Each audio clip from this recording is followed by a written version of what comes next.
মমতা ব্যানার্জি আসছেন। মমতা ব্যানার্জি গোপালনগর মাঠে আসছেন জনসভা করতে। আমরা তারই প্রস্তুতি সভা এখানে পথসভা করছি। সেই জনসভা যাতে জনসমুদ্রে পরিণত হয়, বাংলার প্রত্যেকটা মানুষ যেভাবে বাচ্চা থেকে শুরু করে বয়স্ক, গরিব থেকে শ্রমজীবী, কৃষক, ছাত্রছাত্রী সকলে যেভাবে বাংলার মুখ্যমন্ত্রী সকলের পাশে দাঁড়িয়ে যেভাবে উপকার করেছে, প্রতিটি প্রকল্পের মধ্যে দিয়ে বাংলার গরিব মানুষ, মেহনতি মানুষের পাশে দাঁড়িয়েছে, সেই সমস্ত কথাবার্তা আমরা বলতে চাই। আমরা এখানে বিজেপি বন্ধুদের মতন মিথ্যাচার বাতলারিতে আসিনি। বিজেপি বন্ধুরা ব্যক্তিগত আক্রমণ, ব্যক্তিগত আক্রোশ এবং ব্যক্তিগত আক্রোশ ছাড়া এরা কিছু শেখেনি। কারণ এরা উন্নয়নের কোনো কাজ করেনি বিগত 6 বছর কেন্দ্র সরকার। নরেন্দ্র মোদী সারা ভারতবর্ষের মানুষকে শুধু ঠকিয়েছেন। সে কৃষক হোক, ছাত্রছাত্রী হোক, অন্যান্য যারা কর্মসংস্থানের সাথে যুক্ত সাধারণ নাগরিক হোক, প্রত্যেককেই ঠকিয়েছেন। মিথ্যাচারের মধ্যে দিয়ে এ সরকার ক্ষমতায় এসেছে। আজ থেকে 6 বছর আগে নরেন্দ্র মোদী বলেছিলেন যে ভারতবর্ষের মাটিতে আজকে দিন আসবে, ভারতবর্ষের মাটিতে সুদিন আসবে, ভারতবর্ষের মানুষ, প্রত্যেকটা মানুষ সুখে শান্তিতে থাকবে। বলেছিলেন যে প্রত্যেকটা মানুষের অ্যাকাউন্টে 15 লক্ষ টাকা করে ঢুকিয়ে দেওয়া হবে। প্রত্যেকটা গরিব মানুষ, মেহনতি মানুষ, ভারতবর্ষের 135 কোটি নাগরিক, তারা 15 লক্ষ টাকা করে পাবে। এখানকার বিজেপির নেতৃত্ব, এখানকার বিজেপি বন্ধুরা, আপনাদের কাছে আমি প্রশ্ন করে যাচ্ছি, কেন আজ পর্যন্ত তারা 15 লক্ষ টাকা করে পেল না? কেন 15 লক্ষ টাকা থেকে এ বাংলার মানুষ, ভারতবর্ষের মানুষ বঞ্চিত থাকলো? বাতলা দিলে হয় না, কাজ করতে হয়। ব্যক্তিগত আক্রমণ করলে হয় না, উন্নয়ন করতে হয়। এ বাংলায় উন্নয়নের কাণ্ডারি, এ বাংলার উন্নয়নের প্রতীক, তার নাম মমতা ব্যানার্জি। আর এ বাংলার উন্নয়নের প্রতীক, উন্নয়নের কাণ্ডারি, তার নাম শঙ্কর আড্ড। কাজ করেছি বলে মানুষের কাছে বলছি, বাতলা দিতে আসিনি। বলেছিলেন প্রত্যেক বছরে 2 কোটি করে বেকার কর্মসংস্থানের চাকরি দেবেন। 2 কোটি বেকার ছেলে মেয়ে ভারতবর্ষে তারা চাকরি পাবে। আজ পর্যন্ত একটা বেকার ছেলে মেয়েরা চাকরি পেল না কেন্দ্র কর্মসংস্থায়। রেলের ফর্ম বেরোতো, রেলের ফর্ম বেরোনো বন্ধ হয়ে গেল। রেলটাকে বেসরকারিকরণ করে দিলেন, রেলটাকে বিক্রি করে দিলেন। রেল বিক্রি করে দিচ্ছেন, এয়ার ইন্ডিয়া বিক্রি করে দিচ্ছেন, বিএসএনএল বিক্রি করে দিচ্ছেন, কোল ইন্ডিয়া বিক্রি করে দিচ্ছেন। ভারতবর্ষে গরিব মানুষ, মধ্যবিত্ত মানুষ সব থেকে যেখানে টাকা রাখলে সিকিউরিটি মনে করত, যেখানকার টাকা সহজে নষ্ট হবে না, যে পলিসি করতে এলআইসিতে, সেই এলআইসিটাকেও পর্যন্ত আপনারা বিক্রি করে দিয়েছেন। এই হচ্ছে ভারতবর্ষের কেন্দ্রীয় সরকার চলছে, ভারতবর্ষে মোদী সরকার চলছে। হঠাৎ করে নানা রকম সিদ্ধান্তের মধ্যে দিয়ে ভারতবর্ষে প্রত্যেকটা মানুষকে বিভ্রান্ত করে দিচ্ছে। আজ পর্যন্ত আপনারা যা যা কর্মকাণ্ড করেছেন, উন্নয়নের কোনো কাজ করেননি। বিগত দিনে এই কেন্দ্রে যারা সরকারে ছিল, তারা যা করে গেছে সেগুলোকে বিক্রি করে দিচ্ছে। আমরা ভারতবর্ষের প্রধানমন্ত্রী, তাকে আমরা প্রধানমন্ত্রী ভাবি না, একজন ভালো সেলসম্যান পেয়েছি, যে শুধু সেল করে দিচ্ছে, সমস্ত কিছু বিক্রি করে দিচ্ছে। আর পাগলা রাজার মতন মাঝে মাঝে আসছে টিভির পর্দায় রাত্রি 8টার সময় নানা রকম ঘোষণা, কখনো জিএসটি, কখনো নোটবন্দি, কখনো হাততালি বাজাও, কখনো মোমবাতি জ্বালাও, নানা রকম কর্মকাণ্ডের মধ্যে দিয়ে এ দেশ চালানোর চেষ্টা চলছে।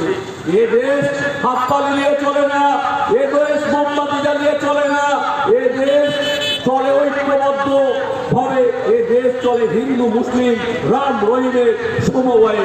এ দেশ চলে মন্দির মসজিদকে ঐক্যবদ্ধ নিয়ে। আজকে হিন্দুদের নামে সুষ্ঠু দেওয়া হচ্ছে, হিন্দুদেরকে বলা হচ্ছে হিন্দুত্ববাদী সাম্প্রদায়িক শক্তি, আজকে জিগির তোলা হচ্ছে। এ বাংলায় রামও থাকবে, এ বাংলায় ঐক্য থাকবে, এ বাংলায় মন্দির থাকবে, মসজিদ থাকবে, শুধু বিজেপি থাকবে না। বিজেপি থাকবে না কারণ এ বাংলায় দিদি আছে, মমতা ব্যানার্জি আছে। আপনারা বলছেন মমতা ব্যানার্জি সৈনিককে যে আমরা বুঝে নেব, দেখে নেব, আমরা ক্ষমতায় আসছি। 34 বছর বামফ্রন্ট সরকার, বামফ্রন্টের নেতৃত্ব, বামফ্রন্টের হারমাত, বামফ্রন্টের গুন্ডা বাহিনী দিদিকে দেখতে পারলো না। আর আপনারা তো কোথাকার কি শিবপুর নন্দীগ্রাম জাতি, তারা দেখতে পারলো না দিদিকে, আর আপনারা দেখে নেবেন দিদিকে। আমরা অবাক হয়ে যাচ্ছি যে আপনারা কোন পথে চালিত হচ্ছেন। আপনাদের বন্যার উন্নয়ন আপনাদের চোখে পড়ে না, বাংলার উন্নয়ন আপনাদের চোখে পড়ে না। আজকে আমরা বলতে বাধ্য হচ্ছি কিছুদিন আগে আপনারা বিজয় সম্মেলনী করলেন, বিজয় সম্মেলনীর নাম করে আপনারা ব্যক্তিগত আক্রমণ করলেন বনগাঁ চেয়ারম্যান বাংলার মুখ্যমন্ত্রীকে। বলছেন যে চাল চোর, বলছেন আমফানের টাকা চোর। আরে আমরা যদি চুরি করে থাকতাম সাধারণ মানুষ তার বিচার করত। আপনারা বলার কে? আপনাদের পিএম কার্ড, যেখানে পিএম ফান্ডের টাকা জমা হয়েছে, প্রধানমন্ত্রী ফান্ডের টাকা, রিলিফ ফান্ডের টাকা, সেই টাকা কোথায় গেল? আপনাদের কাছে উত্তর চাই। প্রতিনিয়ত যে দুর্নীতি হচ্ছে কেন্দ্রীয় সরকারে, সেই টাকা কোথায় গেল? আপনাদের কাছে প্রশ্ন করতে চাই। আপনারা বলেছিলেন, আপনার প্রধানমন্ত্রী বলেছিল যে দেশে বুলেট ট্রেন চলবে, আজকে রেল বিক্রি করে দিচ্ছেন। রেলের জায়গায় 19, 20, 15, 21 নম্বর ওয়ার্ডে বিভিন্ন জায়গায় যারা রেলের জায়গায় বসবাস করছে, এ বিজেপি সরকার, কেন্দ্রীয় সরকার তাদেরকে তুলে দেওয়ার চেষ্টা চালাচ্ছে। রেলের জায়গা থেকে তাদেরকে তুলে দেওয়া হবে, তাদেরকে তুলে দিয়ে মোদী বিজেপির বন্ধুদের যারা কর্পোরেট সংস্থার নেতৃত্ব আছেন তারা ওখানে ব্যবসা করবে। এরকম একটা সরকার চলছে।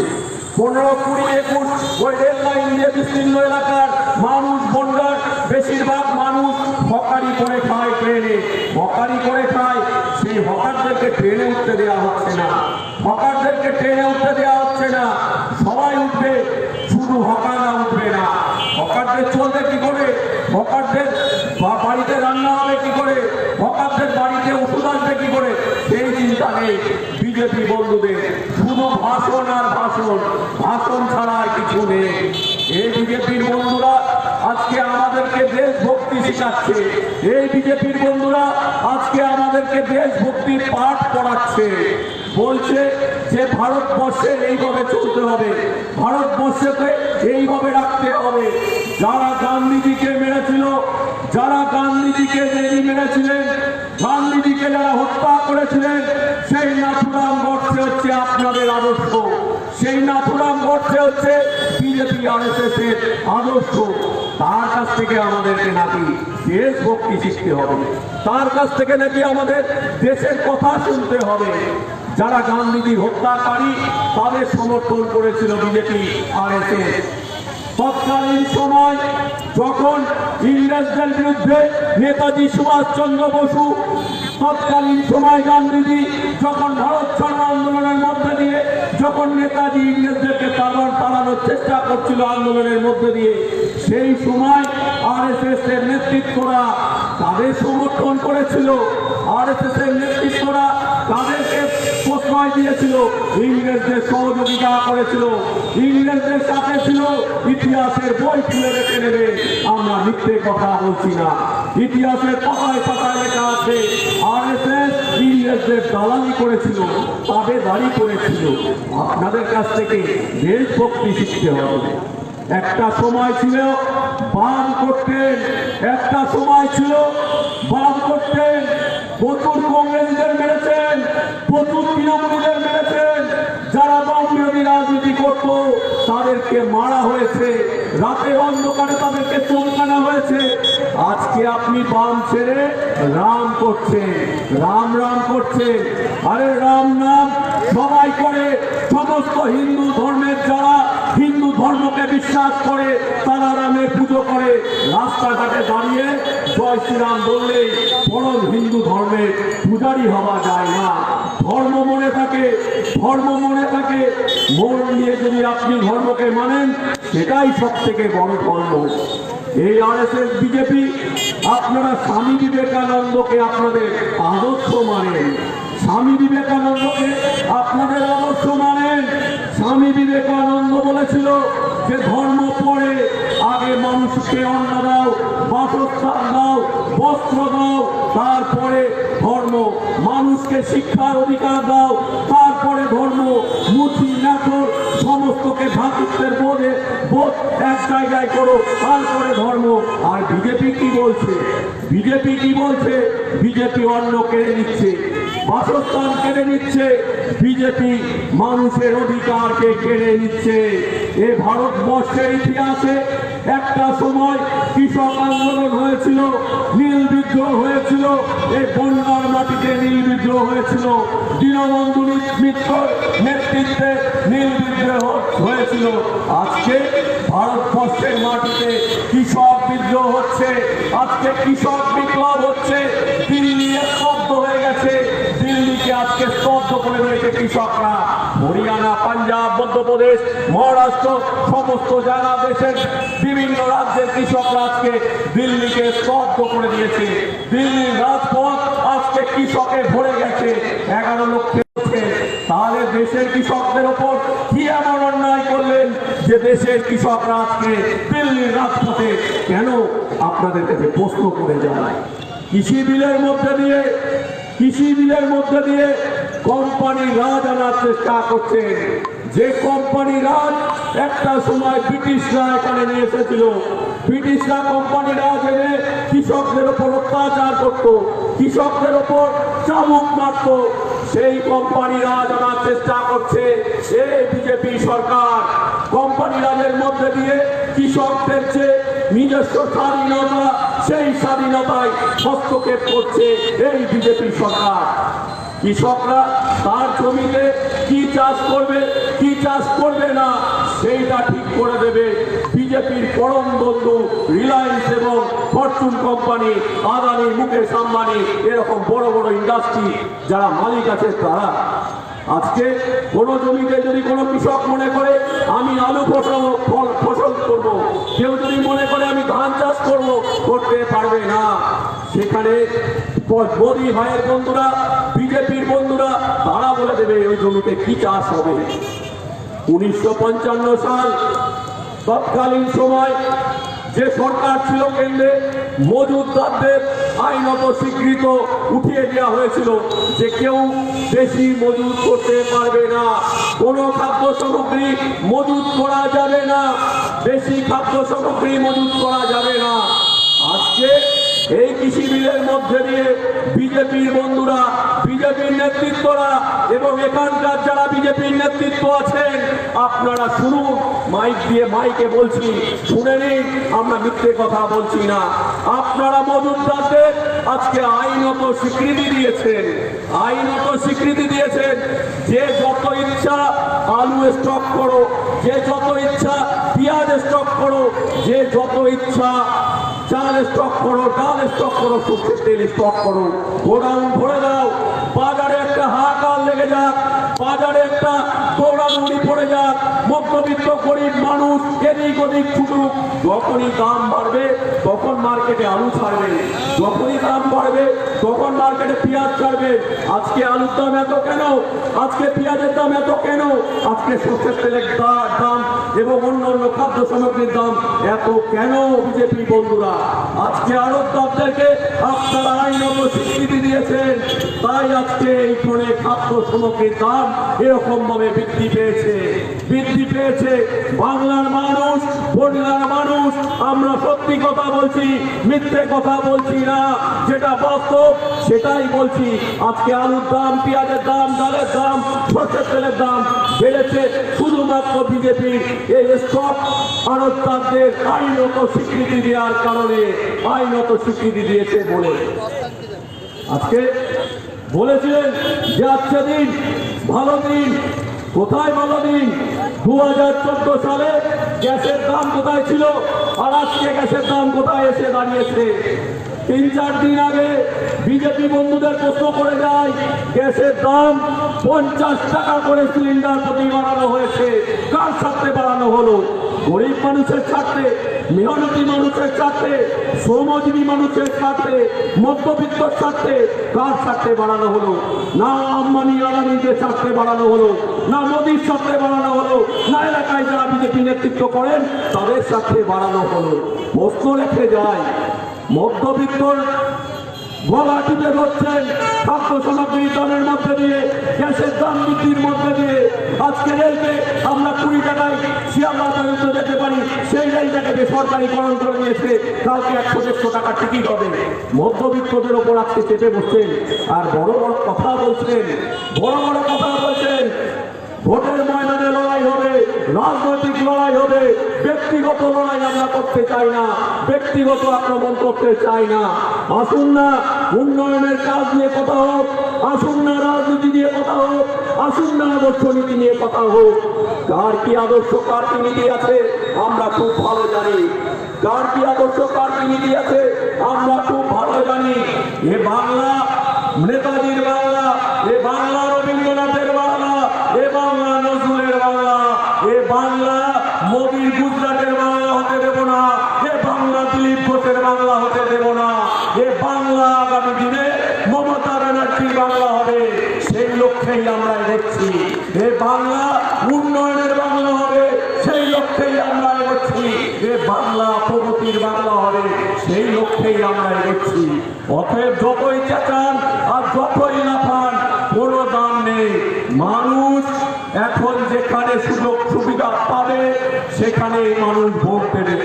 আপনাদের বক্তব্য শুনলে, আপনাদের গল্প শুনলে, কিন্তু বাস্তবটাকে বিচার করে মানুষ তার বুদ্ধি সম্পন্নতার মধ্যে দিয়ে নিজের ভোট নিয়ে দেবে।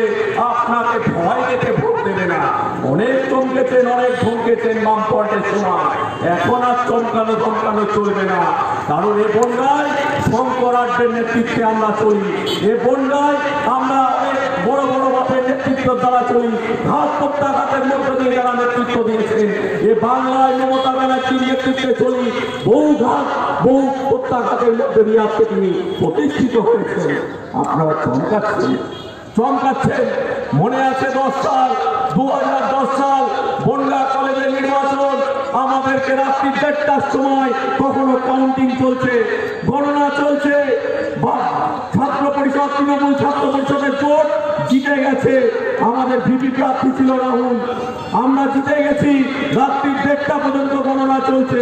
হঠাৎ করে হারমাদরা ঢুকলো, ঢুকে আমাদের যারা বাম বিরোধীরা ছিল তাদেরকে লাঠি পেটা করে আমাদেরকে তাড়িয়ে দেওয়া হলো। পরের দিন সকালবেলায় শুনলাম এসএফআই জিতে গেছে, এসএফআই জিতে গেছে।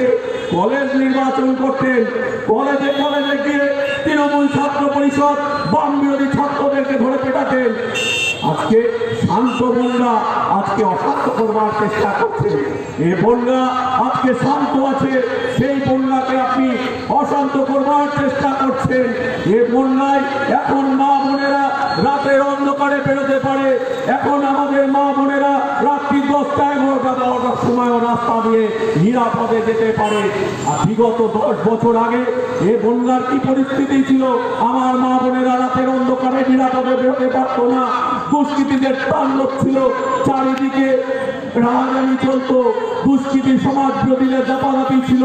এই বন্যাকে 10 বছর আগে বন্যার বাইরের মানুষ তারা জানতো মস্তানদের জায়গা বন্যা, দুষ্কৃতীদের জায়গা বন্যা, ব্লাকারদের জায়গা বন্যা। আর আজকে কি জানে? আজকে জানে উন্নয়নের বন্যা, মমতা ব্যানার্জির সাজানো বন্যা, শঙ্করাঢ্য সাজানো বন্যা।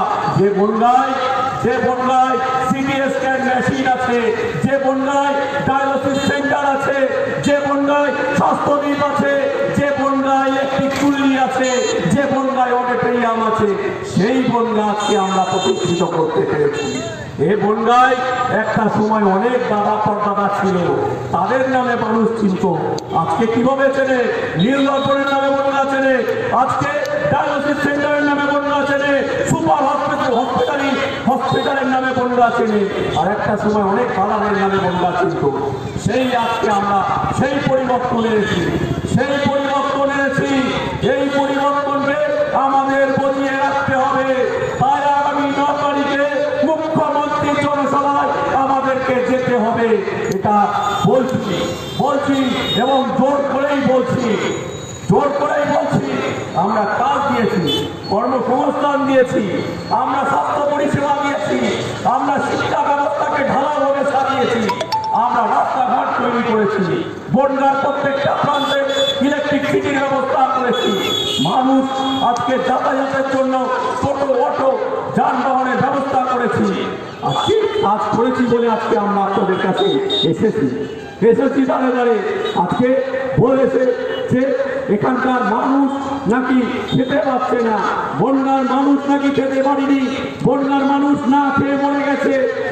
এখানকার বিজেপি নেতৃত্ব আপনাদেরকে প্রশ্ন করে যায়, আজকে 7-8 মাস লকডাউন ছিল, কোথায় ছিলেন বিজেপির নেতৃত্বরা? আজকে বিজেপি নেতৃত্ব কোথায় ছিলেন? যে বনগাঁর কোন বাড়িতে কেউ না খেয়ে আছে কিনা, কোন বাড়িতে চাল আছে কিনা, কোন বাড়িতে ডাল আছে কিনা আপনারা খোঁজ নিয়েছেন।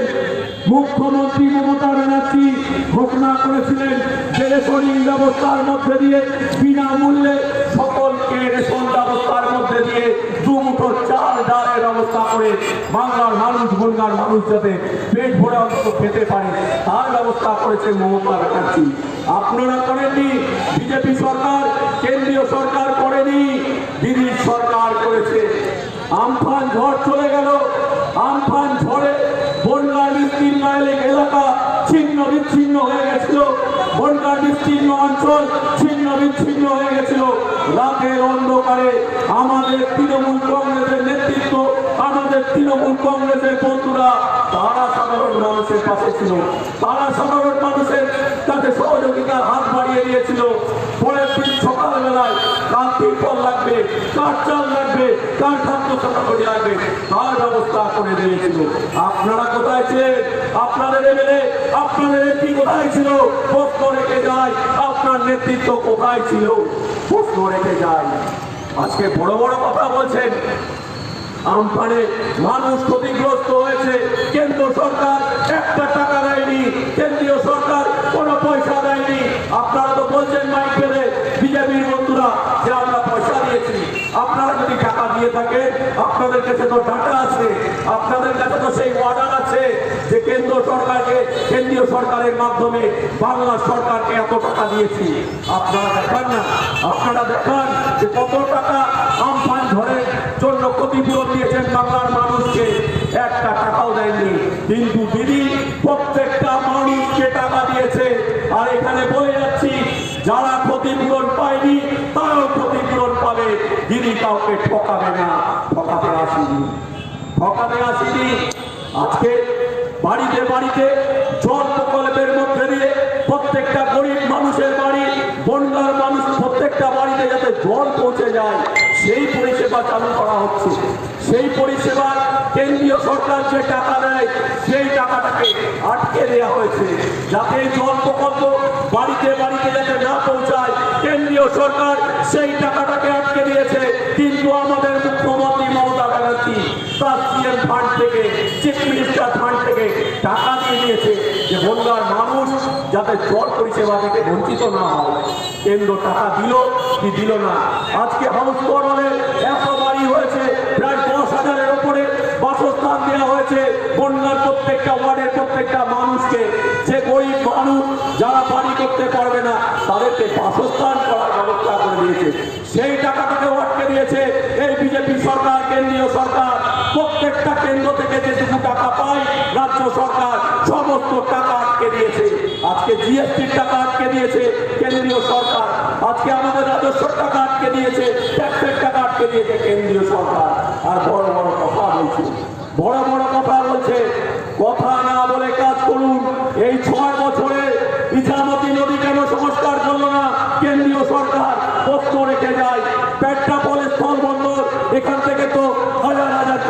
নিয়ে যান বছর বছরে। বন্যা থেকে হাজার হাজার কোটি টাকা কেন্দ্রীয় সরকার রেভিনিউ বাবদ দিয়ে যান, কেন বনগাঁ পেট্রাপোল বন্দর আজকে উন্নয়ন হলো না? বনগাঁ টাউন আজকে কেন উন্নয়ন করতে পারেনি? কেন্দ্রীয় সরকার ডেভেলপমেন্টের জন্য কত টাকা দিয়েছে?